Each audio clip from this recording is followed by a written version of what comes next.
नुआपड़ा विधानसभा उपनिर्वाचन पई अबकारी विभाग तरफरु व्यापक तलाशी अभियान चली।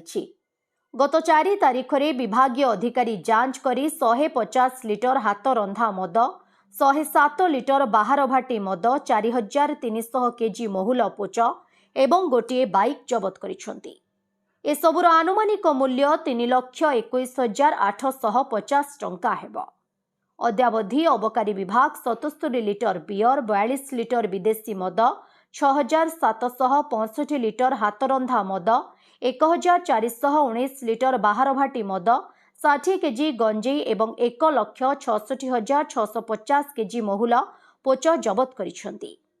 एसबुर आनुमानिक मूल्य 1,16,06,386 टंका हेबो। एहा सहित 6 गोटी बाइक एवं गोटे 4 चकिया जान मध्य अबकारी विभाग जबत करिसेंती। वर्तमान सुधा 227 अबकारी केस रुजु होईची एवं 123 जनकु गिरफ करा जायतिबा अबकारी अधीक्षक जणाइछंती।